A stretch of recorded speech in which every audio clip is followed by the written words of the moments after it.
It's a final word story time. 165. Adam Collins back in the UK. Geoff Lemon back in Melbourne. We were in Sydney together a couple of days ago. I've crossed the planet since then. We're back in our remote commentary positions. You in your living room, I can tell from the decor behind you. Me with the banner behind me. Freezing cold in London. But wouldn't have it any other way, being back here with my family, with Peggy about to start nursery, with Winnie and Good Nick, and the girls were well behaved on the flight home. Hello to you. Miraculous. Yeah, I can tell that it is winter where you are because you've gone the full Peaky Blinders. I don't know if we'll end up putting up a video of this, but you're wearing the flat cap, and if you're seeing the video, you can see the incredible velvet wallpaper that covers my living room. It's quite textural. It's quite an experience. You could, at certain house parties, you could probably get lost in that wallpaper for a fair while, and it's actually summer here. There have been basically no hot days in Melbourne until the middle of January. It's super weird. Like coming back into Victoria a few days ago, you look out and the whole state is green. It's just strange. It's just not how it's supposed to be in the middle of January. And today's the first kind of dirty hot day that we've had where it's like sweaty, where it's all over you and it feels like actual summer. So if you want to understand my commitment to this show, I've come home, it's midnight on a Friday, and I've come home in order to record Storytime because that is how much I care about this particular program. Well, I'm pleased to hear it on both fronts. Yeah, it was noteworthy when we were there that we didn't have any of those, disgusting 38-degree high humidity days with the kids. It was far more chilled than that. So, they're saving it for now. But on the other side of it, it's 0 degrees here at the moment or something like that. So, ups and downs of the weather. We won't talk about that too much. You make your decisions. You make your choices. Yep. Somebody's comment on the show the other day was, I really like Adam, but I feel sorry for him that he has decided to live in England. It's like, well, fair enough. Yeah, well, that's a perspective of some. I like being a Londoner. It suits me. It suits my disposition. Anyway, yes. Well, we've got a Storytime episode to record on the way in. Speaking of fine weather, it was beautiful weather in Edinburgh last May when we ran the half marathon and full marathon. As you have probably seen in the WhatsApp group, Geoff, which you're a member of that now, we are gathering pace, gathering steam, gathering runners.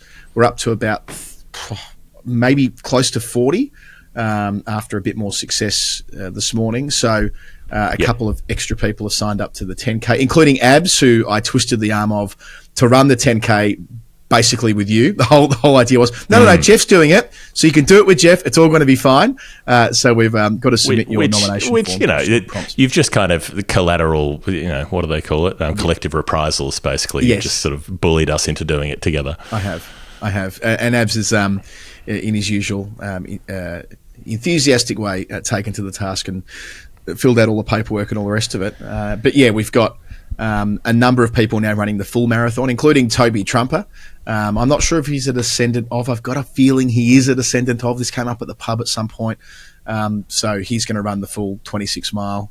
And most people are doing the half. But I've had a bit of success this morning. Bumble's going to do a fundraiser for us. Haven't worked out the details yet, but it's going to be a pub crawl in York, where he lives these days. I think from memory there are 365 pubs in York. Like I think that's something that it's in my brain somewhere, that there's a pub for every day of the year. I don't think we're getting to all 365, but on the basis of the Manchester pub crawl that we did with Bumble during the Old Trafford Test match last year, I'm tipping that'll be a good one. So details to come on that, but that'll be something we do between now and May 25 and 26 for the Lord's Tabs. All the money going to them. The donation page is in the show notes now. We haven't really kicked into gear yet on raising money. We've been mostly focused on runner recruitment, so let's keep our focus there for the time being. Last push, really. Please join us. It's going to be brilliant. So many final word people up there. There'll be lots of social activities in and around both the Saturday morning 10K and the marathon, half marathon on the Sunday, and we'll all have a big night on the Sunday and leave on the Monday. More details on fundraising very soon. Okay. All right. Well, yeah, 365. You definitely couldn't do the sort of pot or pint. Maybe you could do a pony at each one, but even then, if you did 6 pubs an hour across 12 hours, that'd be 72 pubs. You're going to need a week, even if you were like knocking off a pony at each one to try to work through the 365. It's a good question. Yeah, if you were doing a pint per pub, how long would it take you to do all of them? So, it very much depends on the individual. Yeah. So not to get ill. Like, what's the number of beers you could drink without causing yourself like serious ongoing damage. Like would say 6 pints a day every day for that'd be quite a lot of days, wouldn't it? That would make it's a lot of days. That's a lot of days. It's almost better going hard and doubling about that. 50 days straight. I think. I mean, you can definitely do it for between 1 and 5 days, but I don't think you could do the 60 in a row. Yeah. Maybe like one standard drink in each might be a more achievable way of doing it. Like you said, a pony, which is 7 ounces from memory. Is that right? 7 ounces? They're the tiny ones. That's not even a standard's usually roughly a pot is a standard, as in the 285 mils, the half pint. So, and I think the pony's the half of a half pint, which would be a quarter of a pint. 175 mils jumps out. They drink them in Queensland, don't they? It's like because the beer gets warm too quickly in the hot conditions. So. When you're having a 4X off the wood at the Breakfast Creek Hotel. Yeah, and all of that. So Lord's Taverners sign up for the marathon in the show notes, the donation page as well. All the money going to the right place. Geoff, we've got one piece of correspondence here as well. I think it's directed, well, it's addressed to me, but it's mostly directed to you about your brilliant answer about the 97 Canberra Raiders incursion on the Australian dressing room that we spoke to Michael Bevan about at our live show. Yes. Only 5 days ago. Feels a lot more than that. Was that 5 days ago? Wow.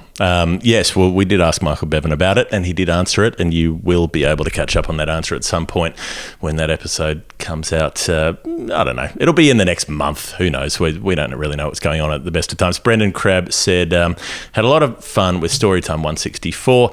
Not only did Geoff plug my friend Steve Mascord's book about Super League, which is called Two Tribes, if you were looking for the book that I got the reference material from for that answer, but you mentioned Kiama, where I lived for several years. My parents are still there. A great spot, ideal to take the family for a getaway. Is this some kind of ambush marketing for Kiama? I don't know. Didn't we agree it was Kiama when we were recording it? We both said Kiama, and later in the episode, it's probably Kiama. Probably Kiama. What was the Big Four holiday park, Port Wollonga? The Florio Peninsula. Peninsula. Never forget it. Dan Orkin down the Florio Peninsula. He'll sort you out at the Big Four holiday park. That was 2018 in the UAE, wasn't it? That's right. Happy times. So Brendan says, I had a laugh because while Steve Mascord is a great guy and I highly recommend his book, he's definitely not a cricket fan. He's about the last person you would expect to be name dropped on a cricket podcast.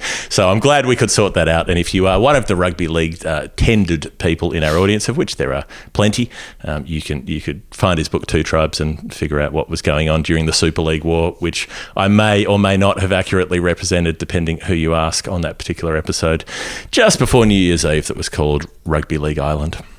The only bit that I remember from Bevo in the answer correcting us on, we both referred to Jason Death, and he's like, "Oh, you mean Jason Death, who got sent home?" Much funnier if it's Jason Death. He got home for the helicopter. The helicopter, The helicopter. Yeah. Anyway, that was probably the most recent time we've recorded a story time a couple of weeks ago. So we're catching up. Back into things today, and Geoff, what are we doing? We're doing a little bit of what we like to call Nerd Pledge. I was gratified by how people really joined in when I yelled that out at the live show. The audience really got into that. We gave ourselves a big Nerd Pledge, more so than I'm willing to do at midnight in my house here, which might wake up other people. But Nerd Pledge is a game that we play with nice people on the internet who fund this program by sending in particularly specific contributions. They send in amounts of currency where the number relates to cricket in some way, and we have to figure out what the answer is. Sometimes there's a clue, sometimes there's not. Thomas Melia, long time confidant, friend, accomplice of the show, who helps tee us up the Enid Bakewell interview that we did a while ago as well. We'll always be grateful for that. What a wonderful experience that was. He has sent through £8.97. So the number is 897. The decimal point can move anywhere. He says this: the clue is that this is the total appearances made for my county and my team by a pair of famous brothers, not the twins. Neither was a double international, although one sort of was. The era is similar to the start of my last Nerd Pledge. You asked for a Nerd Pledge relating to one of the brothers. If you've already covered him by the time this comes up, feel free to look at his brother instead. Right, okay, so we've got brothers, but they're not twins. And Tom, I mean, he spent a lot of time at Trent Bridge, so I'm guessing that's what he means in terms of the county, Nottinghamshire. No, it's actually Middlesex. That's Tom's county that he follows. I've seen. Okay, Tom well, he still spends a lot of time at Trent Bridge because that's where I saw him when he was. And I've also Tom and I have seen each other at other grounds, including Derbyshire and Leicestershire and Northamptonshire. Tom gets around. Tom is an aficionado. Tom knows his stuff. I enjoy his company. So, Tom, you might enjoy the song by Earthboy, "We Get Around," because that might suit you driving up and down the country, the length and breadth of the country, getting to as many county games as you can. So the Middlesex twins weren't really twins. The Middlesex twins are Dennis Compton and Bill Edridge. But they were known as that. Compton, the more cavalier of the two, Edridge, the more classical top order player. They've got the two stands named after them, as you know, Geoff, at Lord's there, which have been knocked down and replaced. It never quite worked that Compton had such a drab stand named after him. You know, like remember the previous Compton Edridge were. I didn't mind them; they were a great place to watch cricket. But they if you were on the bottom level, it was sort of a wind tunnel. It was cold. You didn't get a great view, but up on top it wasn't so bad. It was a place where I watched a lot of cricket, including in the Compton on that first day of the 2005 Ashes. But yeah, that goes to their partnership. The Middlesex twins were in 1947. They had the most extraordinary season where Compton made his famous 3816, so the most runs ever made in one season ever anywhere, at an average of 91, and Edridge down the other end made 3,529 runs at 80. They're just crazy numbers that could never be beaten. So were they just called the twins? Was that just a thing at the time? I mean, because they were just batting together all the time. They were known as the Middlesex twins. So I think that's what he means. Like the Minnesota twins. Yeah, something like that. But Compton hit 18 centuries in that season in 1947. 18! 18! A Fred Fanning of centuries. That's a decent Sheffield Shield career now. Yeah. Different time and all the rest of it. But I like this passage from Cardus that I was reading an obit of Dennis Compton when preparing this answer. Cardus, this is trying to put what Compton was doing and how exciting it was and how joyous it was into the broader societal context, post-war and all the rest of it. Never have I been so deeply touched on a cricket ground as I was in this heavenly summer when I went to Lord's to see a pale-faced crowd existing on rations, the rocket bombed still in the ears of most folks. And there was this worn, dowdy crowd raptly watching Compton. The strain of long years and anxiety and affliction passed from all hearts and shoulders at the sight of Compton in full sail, sending the ball here, there and everywhere. Each stroke a flick of delight, a propulsion of happy, sane, healthy life. There were no rations in an innings by Compton. That is Cardus genius. That is just perfect, right? We think of England post-war. Whenever you see the footage of 48, the Invincibles tour, they're on fucking rations still, right? The English guys, maybe not the guys who are playing. I don't know how they arranged that, but it does look so grim. Remember, there's the footage. I don't know why they went to Coventry in 48, and you see that the bombed out. Well, the whole city really, but the cathedral. It's just horrible, right? And yet at this time, it's when Compton is achieving these great things. I was recently talking with a guy who claims to have witnessed Compton make some of the 3816. I was being interviewed at Lord's. I won't explain the context. It's long and boring. But he said he must have been either deep into his 80s or in his early 90s, and he was regaling me with a tale of being at Lord's as a young man watching Compton bat. He didn't give any more specifics. In hindsight, I probably should have asked him who he was playing against and brought up the scorecard with him. But yeah, so he must be pretty old to have seen that in 1947. But yeah, no one's ever breaking that runs tally for a season. No one's ever scoring more tons than that in a season either. Brought up the last of them on the 15th of September. But yeah, none of this is. You'd be lucky to play 18 fixtures in a season now. Well, that's it. You might, at the very most, you'd play 14 championship games, and you couldn't play championship games in every week if you were playing for the national team. So, yeah, you would cap out if you were extremely efficient. You might cap out at 14 or 15 or possibly 16 if you're a test player, but you couldn't because if you played some tour, some warm up got a couple of warm-ups against a couple of touring sides, and I don't know. It. But you need like a Leveson Gowers 11 or something in there to try to make that work. Well, that's it. And this is going back to when there were 27, I want to say, games a year in the county championship, plus, as you say, tour games and university fixtures and all the rest of it. So I haven't got in front of me how many innings Compton played in 47, but it was enough to average Bradman-esque 91 across the way. But none of this is really relevant to Edrich, his twin. But then I thought, well, what about Compton's sibling?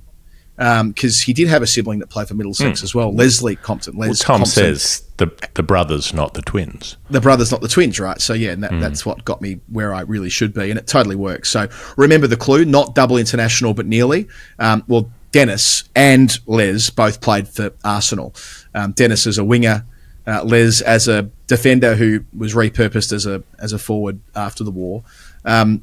Now, Dennis was nearly a dual international. He did play 12 times for England, but in those wartime games that don't count. I don't know why they don't count. They mustn't have been like fully sanctioned international matches. He did turn out for England. But he'd made his international debut in 1937 against New Zealand. He's totally the coming man. He makes that century against the West Indies. I think it's the test before the war. I think it might be the last test England play against the Windies in 39 where Compton makes 100 and then there's the cessation of cricket for the following 6 years. He's 21 at that point, so he misses that real important chunk of his career.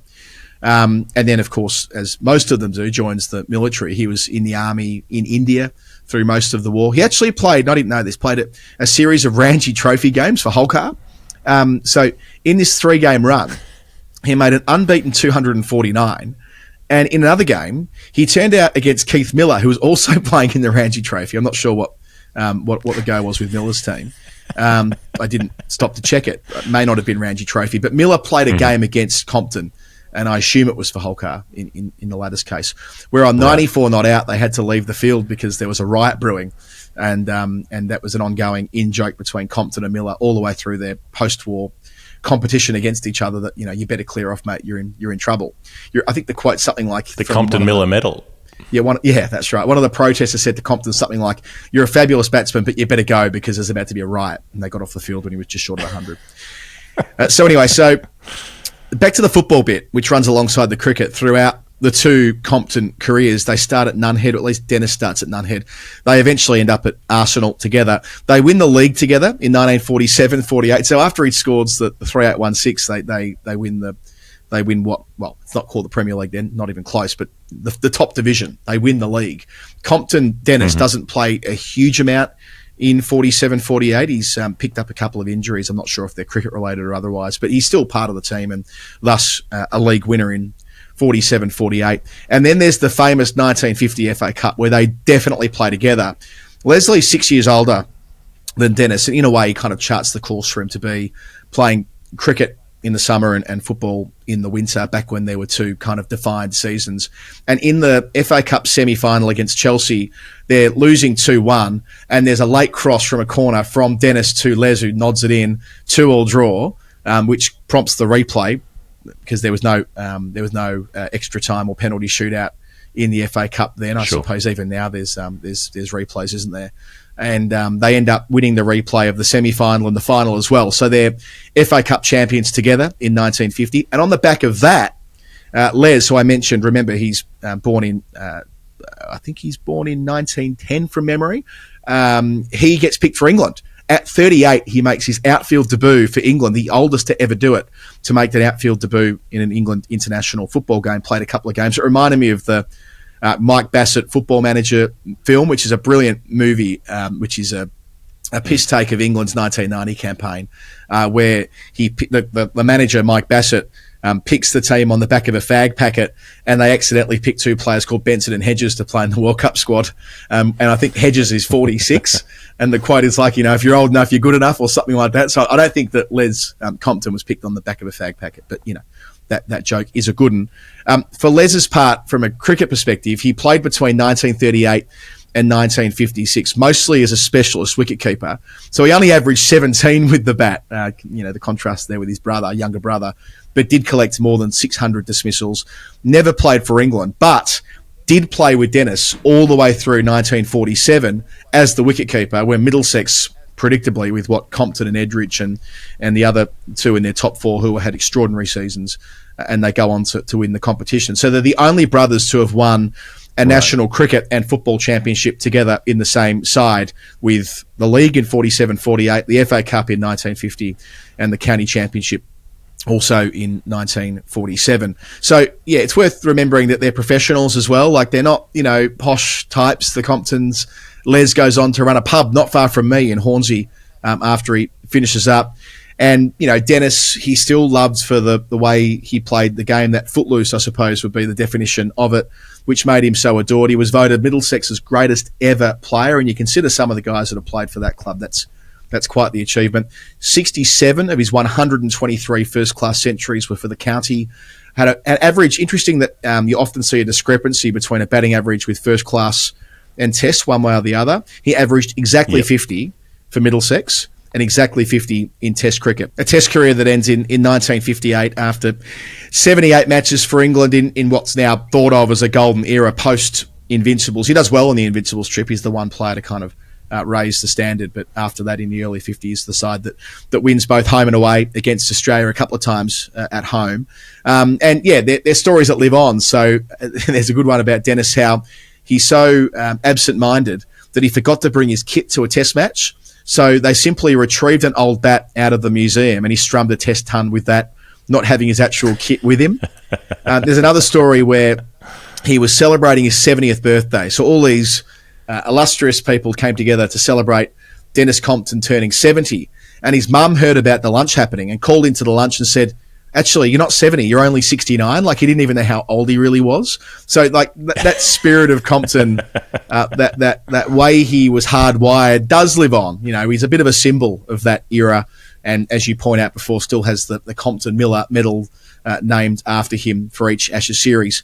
Coming back to the Tom number, which was 897, totting up all of the different numbers that you get there. So Compton played Compton, the junior, if you like, Dennis, 296 times for Middlesex. Les played 272 times. Compton played 59 professional football games. Les played 270 professional football games for a total of 897, which, of course, will be Thomas Melia's number. Speaking of the men who weren't twins, but they certainly were brothers who did their best work at Middlesex and Arsenal, and they were, kind of dual internationals, with Dennis sort of playing football for his country and Les absolutely doing that, and Dennis being one of the greats of English cricket. Les going from full-back to full forward, the Ben Graham of Arsenal. It's often said, people say that all the time. You've banged that number right on the head. So that is very good going for 897 to start us off. Okay, I've got Mel Shawley coming in next with £7.92, another English number, 792. Mel, who is, I would call Mel the ringleader of our social activity in the UK. Mm-hmm. She's an absolute gem. Love her dearly. I'm quite pleased with this one, she says. 792, which links nicely to Central Perk. Geoff, this is you. Okay. All right. We've had numbers relating to The Nanny. We've had numbers relating to a couple of other television shows across the journey. So Central Perk, obviously the cafe in Friends. I'm sure you would have picked that up, as I would have picked that up to begin with. Yeah, I did pick that up. The other thing about The Nanny, I think this was Matt from the Gabba. So I was on Talkies this morning on our Discord channel, which is where some of our members get together and have a chat on the audio function there each week. And I saw a thing that Matt sent, I think it was Matt, sent through to me saying that, there's that Samsung, I don't know what it's called really. On your Samsung TV, there's a version of like TV on demand now, and they've got that Cricket Gold channel on, which is pretty good, right? It's fantastic that you can watch these old cricket games. It's basically Rob Belinda 2 on TV. Yeah, that's it. But they've also got a dedicated channel, possibly, tile at least, to The Nanny. So every Nanny episode is now available next to the old gold stuff on the Samsung telly. So thanks for Matt for bringing that to my attention and in turn our audience. Okay, so that exists as a 24-hour Nanny channel, but there's So Friends is not quite my thing. Another of our listeners, Thomas Miles, who probably wasn't born when Friends began, has been telling us about how he started watching it and he's been watching the full thing through.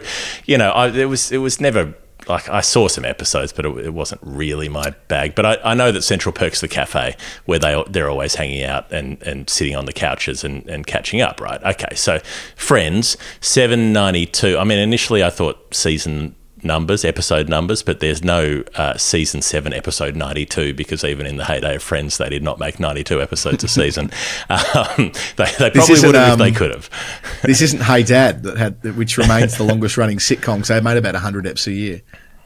Jesus before Christ. it ended. I mean, probably in the days of AI, they'll just generate the actors and have them do it digitally. But Friends had 10 seasons. The most number of episodes they got in a season was 25 episodes in season 3 and season 6. Season 6 is the 2-part proposal, Ross, Rachel, cliffhanger situation. Ross, take the Rachel. I don't know much about Friends, but I know that scene. I remember that. Yeah, I don't even know which season that's in, but most of the seasons are 24 eps. The final season is only 18. There's a one-off reunion episode. That makes 237 episodes all up. We're not getting anywhere near 792, so it can't be to do with that. Central Perk, though.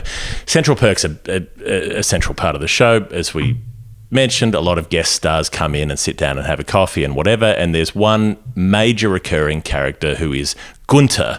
Gunter's the guy who runs the cafe and maybe owns the cafe. It's never made entirely clear. He liked to think that maybe he owned the cafe. He's got like very short, cropped, bleached blonde hair. Do you remember this background character? Yeah, I do. I mean, again, this is like, I'm not the kind of guy who's watching Friends reruns, and I might have watched 20 eps in total. He probably made a shit coffee though, right? Like, let's be honest. 90s, America, this would have been a cup of joe, right? This wouldn't have been a proper coffee. It would have been fucking dishwater. This is interesting. This is an interesting tangent here, because James Michael Tyler is the actor who played Gunter. And he was not broadly an actor. He was more like a production assistant and did a bunch of other jobs. And he got employed in this role on the show because he had spent years working as a barista, and they thought it would be more credible to have someone who knew how to work an espresso machine making the coffees behind the bench, right? So he gets asked to step in for just one episode, do the first episode where this character is there. And the night before he shoots the episode, he's got a friend who's a hairdresser who wants to try out bleaching and asks if he can use James Michael Tyler as a test subject. And the guy says yes. Sort of, I don't know if he considered the fact that he had to shoot a sitcom the next day, but he went in with this bleached blonde hair, and the producers were like, love it. And so they made him keep that hair for 10 fucking years. He had to bleach his hair once a week for 10 years. That is, 520 bleaches over the course of the time that he worked on that show, in order to stay true to the hairstyle that he had on the first episode of the show. So there's a butterfly effect for you. A small decision can lead to large consequences. Gunter is broadly in love with Rachel throughout, and so he hates Ross. He finally confesses his love for Rachel in the finale episode, where she politely turns him down and describes him as having hair brighter than the sun, as she tries to let him down gently. James Michael Tyler, no longer with us. He died of cancer just after the reunion special came out in 2021. So he's gone to the next step of his journey, and but he was the single most recurring extra character outside the main 6 across the seasons that they made. He was in over 100 episodes. So what does all of this have to do with a cricket number? I didn't know. I said, Mel, come on, what's going on here? And she said, think about the 1620s. Well, that was very helpful. Okay, so if we go back to the 1620s, let's look at this. Let's go back to England, go to Hertfordshire. A gentleman is born in Hertfordshire, Adam, in 1581. His name is Edmund Gunter. He shares a name. He's a clergyman. He becomes a student of divinity, but he is by his nature a mathematician. He becomes an astronomer. He starts calculating the positions of stars. He does a lot of work on the magnetic compass and how that works. And he invents the very first prototype of an analog calculating machine. So many centuries before computing, mechanical computing, an analog machine, we're basically using dials and rules and working out how to set the slides in the right place. You can calculate logarithmic tangents. So if you remember using your graphic calculator at school where you've got your sine, cosine, tangent, he invents the terms cosine and cotangent that we still use in mathematics for sine waves and cosine waves and so on to this day. What a flex. I was the guy that invented cosine, cosine, tan. Sin, cos, tan. Sin, cos, tan, that's it. Sin, cos, tan. I invented that. Stick that up your ass. Yeah, I remember like my school friends. It was like a sort of caveman situation. We'd sit around and go, sin, cos, tan, sin, cos, tan. I still don't understand maths. Some people have been very upset that I said that number 1 was a prime number. Apparently it's not, because it's only divisible by 1 in itself, which I would argue would make it a prime number. But apparently mathematically that's not the case. Anyway, in 1620, Edmund Gunther Tell it to the Dalai Lama at one with oneself. Yeah. The Dalai Lama goes into a burger shop. He says, make me one with everything. Yeah, I think Carl Stefanovic said that to the Dalai Lama, didn't he? Probably. Can I have one with everything? Anyway. Yeah. Carlos, don't you walk away from me. That's what the Dalai Lama said. Don't you walk away from me, Carlos. I went to a wedding and sat next to Carlos many years ago. Okay. He was good company, I've got to say. Yeah. I'm Team Carlos on this. He was involved in going into it was grand final day, getting married on grand final day. Only New South Welshmen could do that, and went into the house where the wedding was, and basically we took turns at going in and getting score updates, and ended up watching the grand final on his phone, which must have been the very early days of the iPhone, I suppose, or something like that. Stole my thags all day as well back when I was doing that kind of thing. Good bloke, though. Interesting. Good bloke. All right. Well, not as good as Edmund Gunther, who in 1620 publishes, Adam, the Canon Triangularum, which was a table of every logarithmic sine and tangent calculated to 7 decimal places. Cop that, Wisdom. 7 decimal places. That's how far we can go. Which calculated every conceivable degree and minute of a quadrant that was calculatable at the time. So, smart guy, loves trigonometry, and he realizes that he can use trigonometry to calculate distance and area in the field of land surveying. So to survey land, you need a consistent form of measurement. You people who listen to this show may know that in the French National Archives, they have the metre, the actual rule that is officially a metre, that's a length of platinum that's exactly a metre long, because that's what they decided it was, and the platinum kilogram, but those were only adopted to underpin the metric system in 1799, so we're a long way before that when Edmund Gunther is doing his thing. So you're in England, they've got the imperial system, measurements are all fucked up, people are using all kinds of things, how many chipmunks does it take to offset one oak tree and all the rest of it. So Edmund Gunther wants to use feet, but he wants to make this easily calculable, so he develops a device which is called Gunther's chain, right? Now, this is a series of links of a chain, and each one is 7.92 inches long. So that's 20.1 centimetres. And there are 100 links in the chain. They're attached to one another with brass pins. And that means that he can decimalize imperial measurements, because an acre is exactly 10 chains in length and 10 chains in breadth. So an acre is 10 square chains. A full acre is 10 square chains. So he's decimalised the imperial system effectively by using chains. And the device, you probably don't need to use one today because you have a laser surveying unit and all the rest of it. But in theory, you can still whip out a Gunther chain and use it as a surveyor to determine whether an acre is an acre, because it is still exactly the same measurement, and you can still roll out a chain that's made to those specifications, right? Surveyors to this day could still use one of these. Why is this relevant? Whip out their Gunther chain. Yeah, whip out the Gunther chain and give it a twirl around your head and see what happens. Get the helicopter Get Jason Death, get the Gunther chain out, get sent home. Why is this relevant to this podcast? Because the chain at 7.92 inches times 100 equals exactly 66 feet. What is 66 feet? It is 22 yards. The length of a cricket pitch to this day from stump to stump is one chain. It is 20.1 metres. It is 22 yards. And all of that is thanks to Edmund Gunther, who did not work at Central Park, but did share a name with a gentleman who did, in one of the most circumlocucious Nerd Pledge answers that we may ever have had.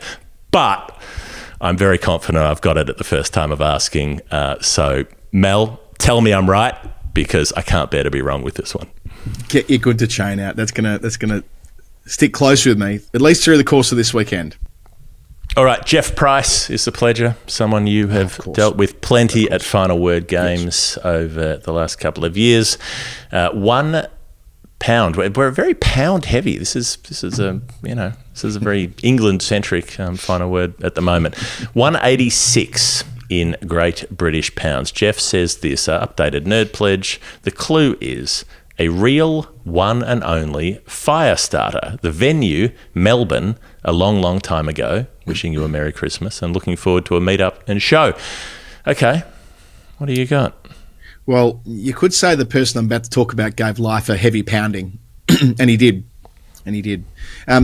Geoff Price, by the way, is the only person who's made his own Final Word merch. He made his own the Storytime T-shirt. It is on the breast of the shirt. It says, it has our logo. Declares himself a final nerd.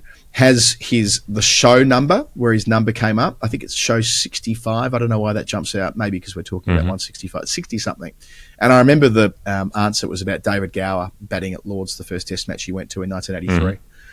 And that's also on there. He's got in all the detail, not the whole answer. That would be a bit over the top, but enough there. And on the back, it's got, can't remember what it's got on the back, something else. Maybe it's like Can't Stop, Won't Stop or something like that. So Geoff wore that to the Edinburgh Marathon, half marathon last year when cheering on his wife, Ali, who ran with us. And his son, Dan, is running with us this year at Edinburgh, which is nice. Anyway, so I've got to say, I did speak to Geoff when this came in. And I'm glad I did. This was one of those where if I didn't get a little bit of a steer, it might have been a decade before we actually worked out what he was on about. We would have had to have put so many numbers into the various databases we used to have had any chance of getting this right. But what I can tell you with some authority is Geoff's answer is about a dusty old bastard, so DC, play the music. I said that in very Jim Maxwell kind of terms. It's like Jim Maxwell combined with Brad Hodge. Arthur Conningham, dusty old bastard. Now, we have kind of done this before, but not in the same way that I plan on doing it today. Okay. Geoff, I feel like I need to give you a bit of a recap because this is an answer that I reckon I did in 2021 or something like that. Arthur Conningham, I remember, was up to a bunch of shit. The details elude me, but he was someone who had a very colourful life outside of a brief cricket career. Am I right there? Yeah, you're right. And did maybe he get arrested a lot? He did fall foul of the law. He did so having been the 69th Australian Test cricketer, by the way. Nice. And John O'Halen, when I was on Talkies earlier today, immediately knew that. He's like, Arthur Conningham, wore cap 69. I'm like, how good's that? I love our people so much. I love our audience so dearly. So nice from all involved there. But yeah, Connie, as I'm going to call him, is a man familiar to us. More his son. So he's a one-test wonder, and I'm going to explain his test match in some detail in a little bit. I want to do that game. I want to do that series. This is a great way into a truly great Ashes series. But Artie himself, Connie, born in 1863, Emerald Hill, he was an ideas man in many respects. One of the things he's most known for, the fire starter. He lit a fire on a field one day to stay warm. So it's this kind of guy. Got a problem, got a solution. Australia, right? He did that on a tour of England when representing the Australian Test cap? He did earn an Australian Test cap. That's right. Yeah. Yep, 61. That's right. Yeah. Had a tough post-cricket existence, you might say. Went to the Slammer for fraud. Yeah, that's right. Now, the last time we had him on, we spoke about his scandalous marriage, which ended abruptly in 1899. Yep. So he sued his wife for divorce because she was rooting the boss of the Catholic Church. That was clearly going on. So it was a huge deal at the time. Throughout the course of 1900, he was representing himself in court. So he didn't have a lawyer. He just did it himself to prosecute the priest, rest my case. I rest your case. Figure of speech. I move a bad court thingy. Yeah, I did think of Lionel Hutz when thinking of him representing himself, acknowledging this guy. Say hello to Miguel Sanchez. Yeah, very loose. So he didn't win the case, but the priest was found guilty. Really? Hang on. What? How? How did he but not somehow, win the case? I don't know. It's incongruous. So he was suing his wife for divorce. He didn't win he didn't reach the threshold of being able to divorce his wife. But the priest was found guilty of rooting his wife. So work that out. Okay. He moved to New Zealand with her as a couple. After all of this, they moved to NZ to start again. Right. And then later on, she admits that one of the kids was the priest's. So that's the way it goes. He eventually got divorced by her in 1912 because he committed adultery and she caught him, I guess, more red-handed. So double standards here, I feel. So they were shaggers. He sadly went back to Australia after the divorce, and this is where he got done for committing fraud. He ended up in an asylum and passed away in 1930. It's all very sad, actually. It's not the first time we've had stories that end really terribly, and Arthur Conningham's life did end badly in an asylum. It's not ideal. It reminds me of this. I've read this book a couple of years ago, and I've been rereading it again. Quicksand by Steve Toltz, which I really love. The Aldo character in that, the main muse, if you like, in this book, reminds me of Arthur Conningham. That'll maybe strike a chord with some of our listeners. New Zealand's quite relevant to this. So his son, Arthur Jr., imaginatively named, close enough. Really nailed that one. He was a major player in the Air Force. He was originally at Gallipoli in 1915 with the Anzacs. He was part of the New Zealand Expeditionary Force. But he was sent home with typhoid. So, I guess he's pretty lucky to miss the Chinook Bear battle, which whenever I've read about that seems like the worst thing ever. Because that's the one where they run out of bullets and it's like, they fight hand-to-hand combat with rocks and whatnot to the death with the Turks. It's just like unspeakable horror that the New Zealanders were exposed to during the that's when they were attacking the neck, isn't it, Geoff? You know this stuff better than me. When the Australians were doing the neck, the New Zealanders were doing Chinook. But anyway, it's a horrible time in the campaign. New Zealand experienced mass casualties. The Turks take it back, and it sounds to me like he couldn't have possibly been there because he would have died had he been there. Right. He goes to the UK on his own dime after he gets typhoid, and he joins the Air Force. So he moves from Army to Air Force. And then he completes 176. If there's one thing you don't want to do, it's join the Air Force in World War One. The old life expectancy of a pilot at the Western Front was 7 days kind of situation. Nobody knew how planes worked. They were just like, hopefully this stays up. Anyway, off you go and fly over the machine gun positions at about 80 feet in the air and try to throw bricks at them and get shot out of the sky. It was just and in that context, it makes his life all the more remarkable. Arthur Jr. had 176 patrols behind enemy lines and didn't die. He was wounded twice, earned a military cross, was seen as a war hero, understandably, and I guess by dint of that, he stayed in the Air Force in the interwar period. He was known as Mary because he had a New Zealand accent. They were trying to say Maori, but they called him Mary instead. That was his nickname in the military.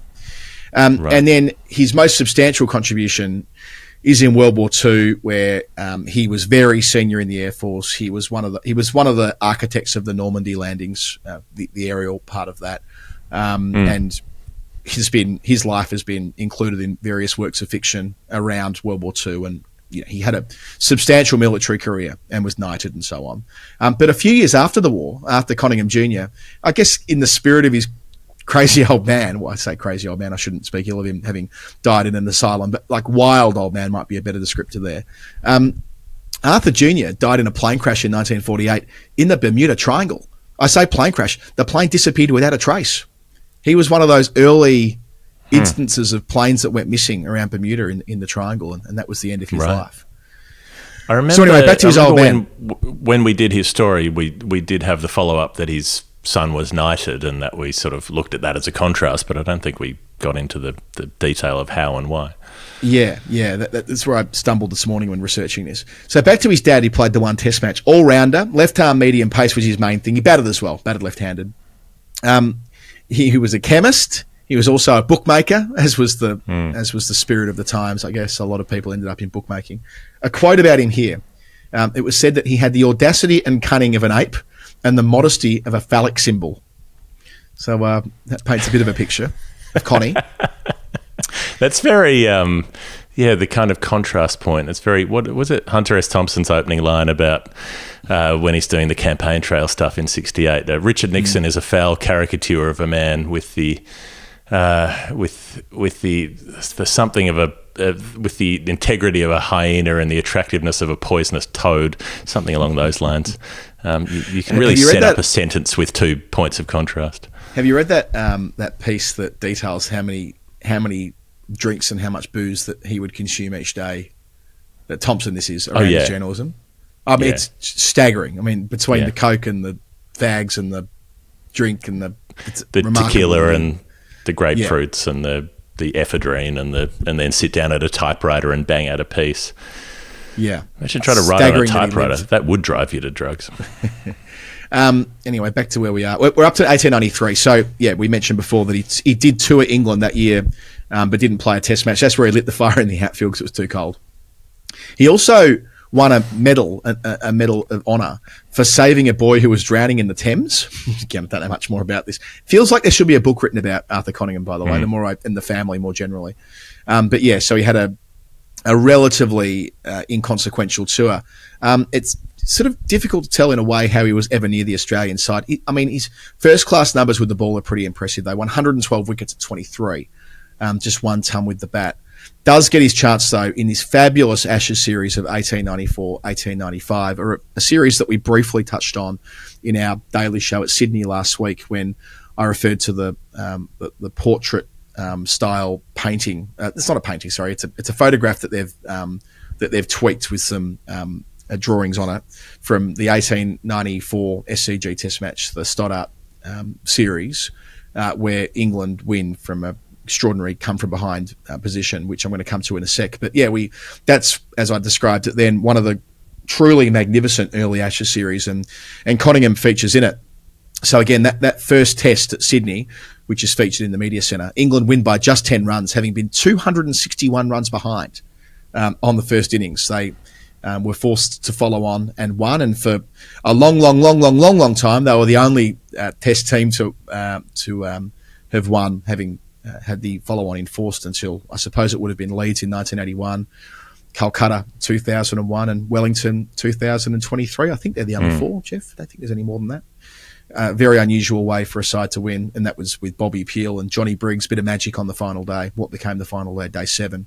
So getting to Melbourne, the test that Connie played in, it's got a similar kind of energy. So England are bowled out for 75 in their first innings. Now, Artie, our guy here, joins quite a select club. He picks up a wicket with his first ball in Test cricket, only the second man to achieve this after Tom Horan, and it's Archie McLaren, caught by Harry Trott. That's just happened 22 times in Test cricket where somebody has taken a wicket with their first ball. So that's about half the frequency of hat-tricks and triple centuries. It's that rare, right? Also on that list of wickets with their first ball, Little Dick Illingworth, who bowled Phil Simmons with his first ball in Test cricket at Trent Bridge in 1991. Keith Miller, who, probably had a bigger dick, bowled Walter Hadley with his first ball in Test cricket in 1946 at the Basin. And then, I suppose sticking with the theme, Dick Howarth for England against South Africa 1 year after in 47 also took a wicket with his first ball in Test cricket. Nathan Lyon was the 18th. And there have been 4, and of course, Kumar Sangakkara on debut in 2011. And there have been 4 since then, including one last year. Nijat Masood for Afghanistan got a wicket with his first ball in tests. But, 22 times, that feels significant. Sure. Arthur Conyngham was one of those. And it gets better. Of the very early ones. Yeah, the second one. It gets even better. He picks up McLaren with the first ball of the test match. And again, this is pretty rare as well. That's only happened 34 times in total. Again, fewer than the number of test hat-tricks and triple tons. They're 2 things that we normally set out there as very rare in test cricket. But so 22 times a bowler's taken a wicket with their first ball, and 34 times there's been a wicket with the first ball of the test match. And Conyngham is on both lists, and that was the first time it ever happened in test cricket where the wicket was taken with the first ball of the match. Stark took the most recent, or was the most recent to do it, with Rory Burns in late 2021, and also knocked over Frankie Roons, your mate, with the first ball of a test match in Sri Lanka in 2016. So it's a small club. Anyway, can we get to this bloody match already, Adam? Come on, move on. As I say, so England are all out for 75. Artie also gets Bill Brockwell. Takes 2 for 17 from 11 with the new ball. Handy figures. He gets the first over ahead of Terra Turner. Work that out for me. So Turner bowls over number 2, finishes with 5 for 32. Hugh Trumbull, who at that point was Australia's best bowler, takes 3 for 15 and they run amok on day 1. Then George Giffen's side, the Australians, are bowled out for 123. So it must have been a sticky dog or something like that, or a poor pitch to see both sides rock and roll so quickly. But still, a first innings lead, not an insubstantial one in a low-scoring affair. The captain, Giffen, made 32. Darling made 32 as well. Then the second time around, England make a magnificent 475. So I see similarities here, Geoff, between the January 1937 Test match at the G. So we're way back in 1895 here, but in 1937, where both sides are bowled out for fuck all, Australia flip the batting order. After the rest day, Bradman walks out and strums 270. Well, on this occasion, it's England who benefit from extra time, extra sun on the pitch, presumably. And, yeah, it's Stoddart's finest day. He makes 173 out of the 475. His defining, iconic Test innings. We've spoken so much about the great Hampstead legend. We've discussed in our live shows before, Geoff. He's 485 at Lymington Road there in August of 1886.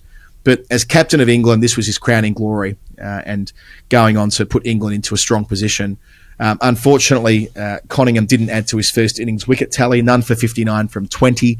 And the captain, Giffen, didn't give himself a bowl in the first dig. In the second, 78 overs, 6 for 155. So he did plenty of work out of the 202 they sent down as England ran up the scoreboard. Australia was set 428 to win. They gave it a shake. Harry Trott. No, that would have been 6 ball overs by then. But yeah, Harry Trott was opening and made it to 95. At one stage, they were 206 for 2. So they were nearly halfway there. But yeah, when Trott fell for 95, caught and bowled by Brockwell, who I mentioned before, they got bowled out fairly quickly. And it's Bobby Peel again. He took 6 wickets in that come from behind victory in the final innings at Sydney, and 4 in the final innings here, 4 for 77. They bowl out Australia for 333 and win by 94 runs for the second week in a row, or the second Test match in a row where they had a first innings deficit. And just to go into what a great series this is, Australia go on having thrown away 2 great opportunities. They then win the next 2 heavily by 382 runs at Adelaide, and then an innings and 147 runs at the return leg at Sydney. So it's all on the line back at Melbourne. All timeless Test matches. So it's one of those true winner-takes-all matches at Melbourne where there's no other result possible than one side walking away. It's not like, Durban in 39 where they had a boat to catch to avoid the war. I mentioned before that the first 2 tests that England won were come-from-behind efforts with Stoddard leading the way. Well, so it was here as well. Australia make 414. England make 385, conceding another first innings deficit. McLaren 120, top scoring for England. Then Australia make 267, leaving England 298 to win the Test match, and they do it. They get there 4 wickets down thanks to a staggering performance from a bloke called Jack Brown. I want to do his story in some depth, having read a little bit today. Jack Brown walks in at 20 for 2, chasing 298 to win the Ashes. He strikes a 28-minute half-century, a 91-ball century. It's the quickest ever 50 in Test cricket by minutes faced. I think it still is. It's the first ever century in the 4th innings of a match. No one had ever seen anything like this before by Jack Brown to win the Ashes. But sadly, he only plays 3 more Test matches and dies at 35 from living life too hard. He destroys his liver, too much booze, too much smoking, and dies abruptly at just 35 years of age. So, similarities to Conningham there in the way the two of them led their lives. Conningham, who didn't play again after the first Test I referred to in Melbourne, never played another one himself. So Cap 69 just has 1 appearance listed next to it. And why 186, by the way? This is why I never would have got it. Conningham sent down 186 balls in that one Test match at Melbourne in 1895. But yeah, what a series. England win 3-2 behind in all 3 and on the first innings. Won by an innings. and they still get there and win the series 3-2. Stoddy superstars. So I'm glad we're able to go back and look at that again in the context of an extraordinary life, Arthur Conningham. Thank you to Geoff Price for giving us the opportunity. Arthur Conningham Mark II. He had his first round, but the second round there was a fair bit more in there than there was the first time. Very good. All right. Well, we might have to do a third Arthur Conningham story at some point. Who knows? A book. To dig further into the life of the family as well. Very good. I think we've got to squeeze in one more break, perhaps, if you're getting them in your part of the world. And then I've got a number for you, which just may also involve a very fast 100. All right, we've got one more number on the show today. It comes in from Pharsicle, a.k.a. Michael of Brisbane, also fairly near the Gabba. Not quite Matt near the Gabba, but near the Gabba nonetheless. The number is $3.40. It comes with a clue. Yes, it does. I've updated my nerd pledge, Pharsicle says, to 340 AUD, so we're away from pounds for the final one here. It's in reference to the first Shield player I remember seeing live at the MCG, known as a batter and a talker. Over to Geoff. Okay, batter and a talker. It's not, I'm going to guess, Victorian cap number 340, who was Bertram Cohen. Given that Bert Cohen debuted in 1914, I'm going to guess that Michael didn't see him play at the MCG, although he did play for quite a while. He played 4 games, Adam, for Victoria over the space of 20 years. So he played his last match in 1933 and his first in 1914. So he would have played, I mean, if he played in, he would have crossed over with Dainty Ironmonger.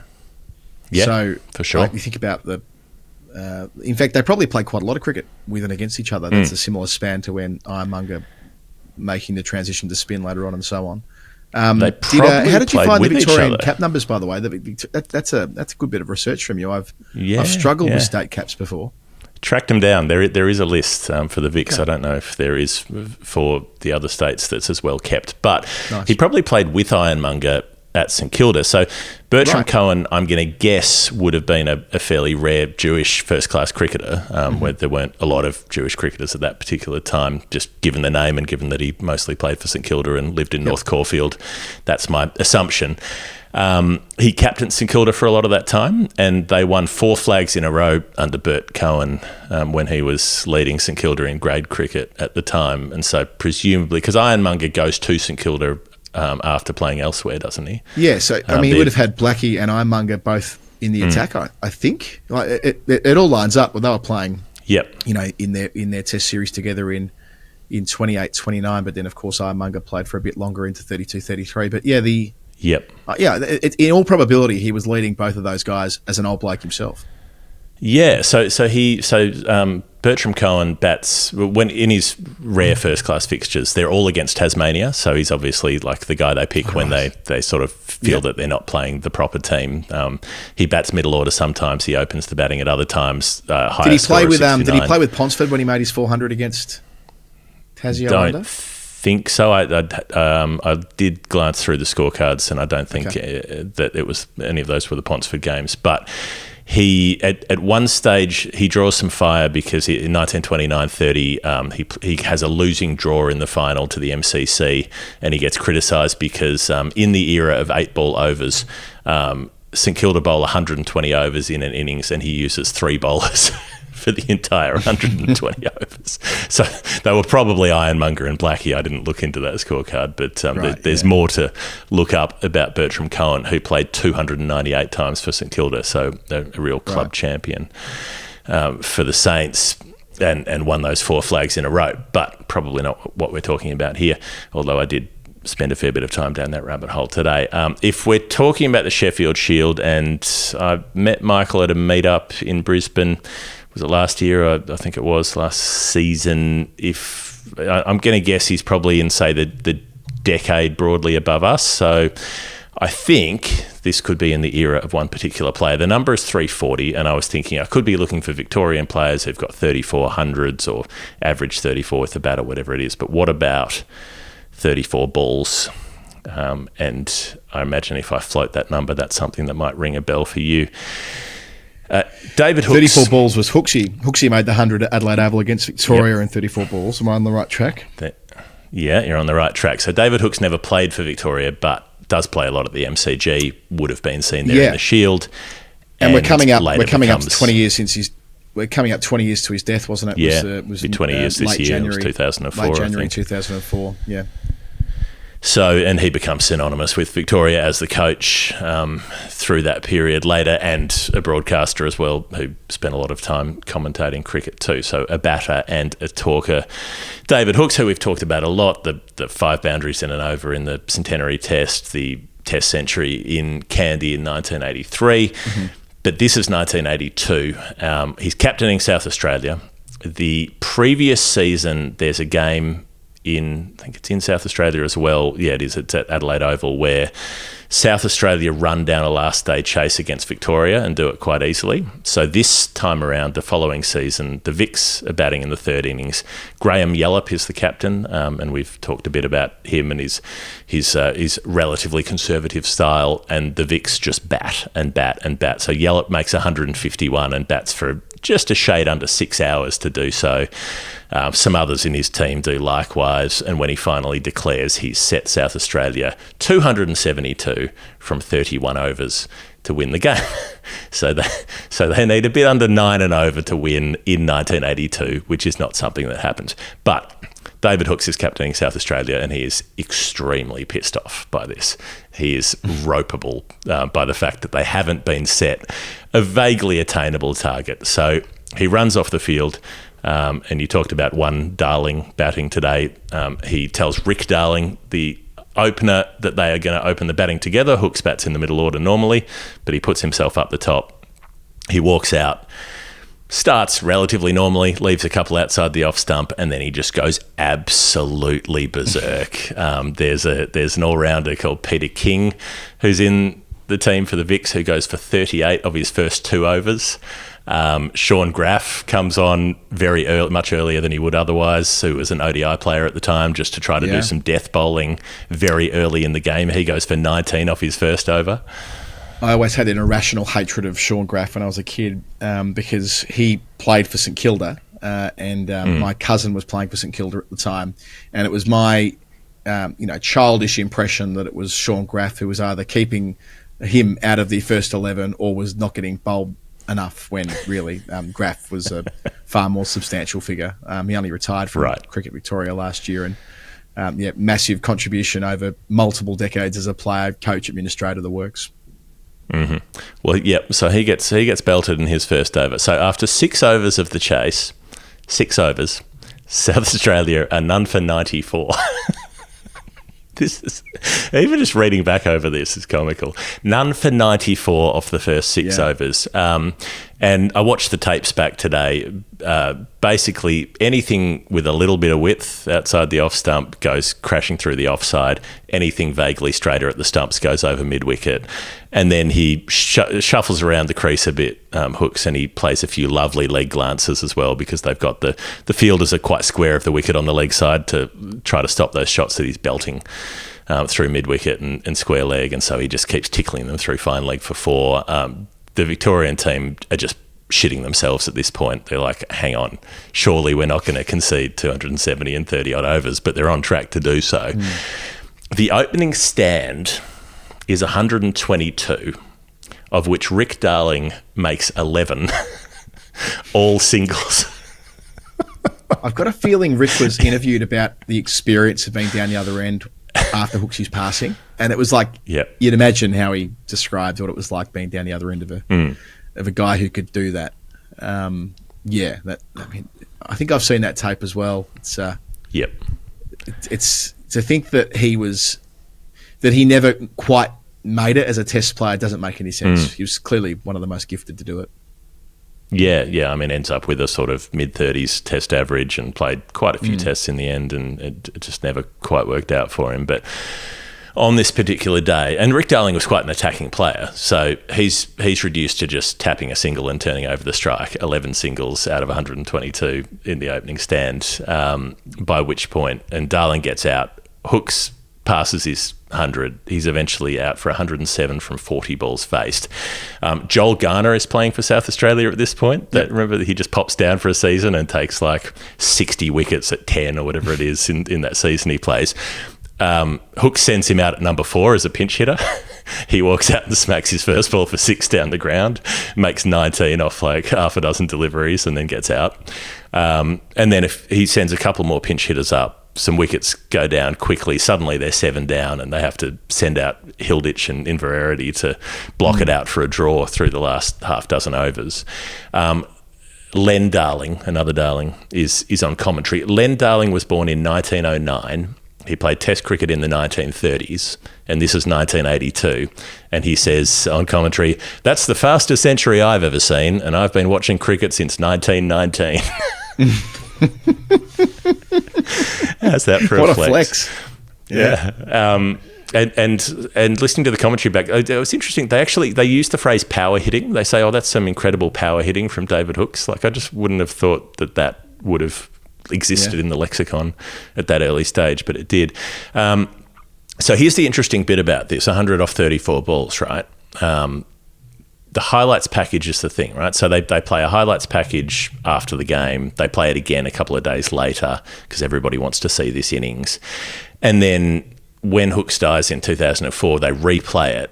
So this is the version I found online where there's a young Eddie Maguire hosting the program and leading into this highlights package. And that package shows 34 deliveries faced, right? And so it shows you 34 different balls, a couple of which he leaves. I think there are 7 dot balls in the innings as well. So out of the 28 balls that he scores off, he hits 3 sixes and like 18 fours or whatever it is. But the highlights package is missing one delivery.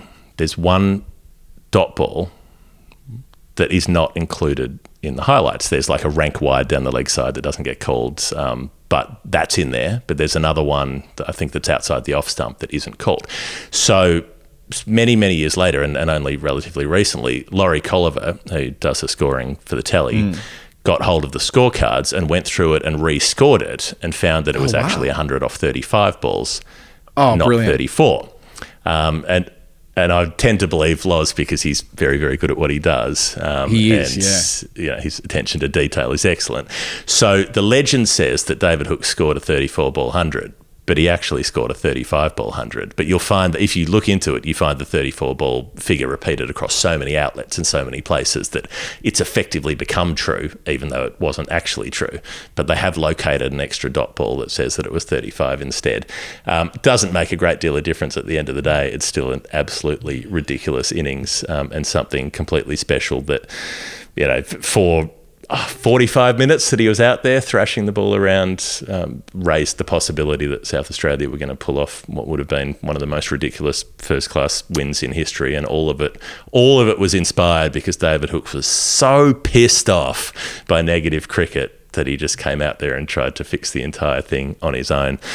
But I reckon that's it for an early appearance at the MCG in Shield cricket, specifically for someone who did more of his trade in Shield cricket than in the Test team, and the number $3.40, which could become 34. I'm suspecting that Michael's going for David Hooks and the 34/35 ball 100. Beautifully done, Geoff. I want to do some value add on Bertram Cohen. I've been doing some research while you've been answering that. You're going to love some of this. So Bertram Cohen did play 4 first-class games, one of them in 1914, the next one in 1915. Then he had to wait until 1933 for 2 games against Tasmania, played on tour there, one at the TCA ground where I took Winnie for a little photo shoot the other week. No, Peggy, sorry. Took Peggy out there with me to take a few, I love those grounds. And one at the North Tasmanian Association ground. So he played at the MCG and also the North Tasmanian Cricket Association ground in 1914 and 1915 respectively. And Bertram Cohen's debut, right? So this is March 1914, just before World War One. He's batting at 6. And who do you think was bowling for Victoria? Who do you think was opening for Victoria? Arthur Conyngham. A young Bert Ironmonger. Oh. Yes.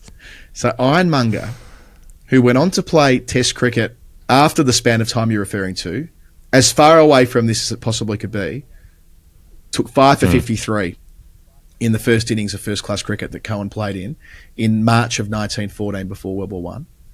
Then there's the second game against Tassie the season after. So I guess we're into the war. I'm surprised there were first-class fixtures then. Anyway, doesn't matter. Then you look at the two later on, right?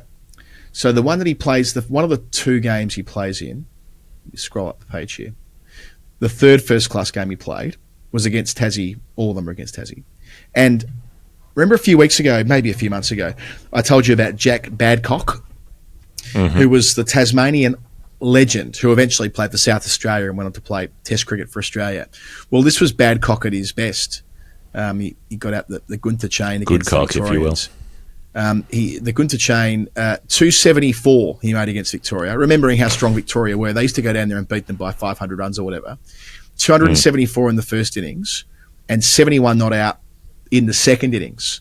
So a fabulous performance against the touring Victorians. And Badcock, who, you look at his first-class career and you kind of look at what he achieved. He averaged 52 in first-class cricket with 26 first-class tons. He did eventually join South Australia. And, earlier in the show, we talked about 3-2 results, how rare they are. 1894, 1895, the first of those. Well, the most famous and the come from behind was 36-37. And 36-37, we've already referred to the Melbourne Test match of that. What about the other Melbourne Test match? Another winner-takes-all affair where Australia win by an innings and 200 runs and Badcock makes 118, his only Test century. Unfortunately, it's a pretty dismal Test career, that aside. He makes every single innings of his Test career. So 11 of the 12 were single digits. And then the 118 he made at the Melbourne Cricket Ground, which built a formidable first innings tally. And Australia ended up winning that by an innings, and the come-from-behind victory was complete 3-2. So a second 3-2 result, which was secured, and another series come from behind and all the rest of it. So a nice link back through to, A, something we've done before, and B, something that was up earlier today. And I love the fact that he started his career with Ironmonger. All of his Premier Cricket scorecards are here as well. And what do you think I'm going to do as soon as we finish recording this? I'm going to jump into all of them and find out how often he played with Bert Ironmonger, because that is the sort of stuff I do for fun. Oh, look, I thought about it. I looked at it and I saw there are 298 Premier Cricket scorecards here, and I thought, do I have time today while preparing this show to look at 298 Premier Cricket scorecards for Bert Cohen? And I decided that discretion was the better part of valour. But if you want to do it, I support you entirely. This is what we're here for. We enable one another. I'm just curious, when did he start Ironmonger then? When did he play? Is it possible his first class debut was this game as well?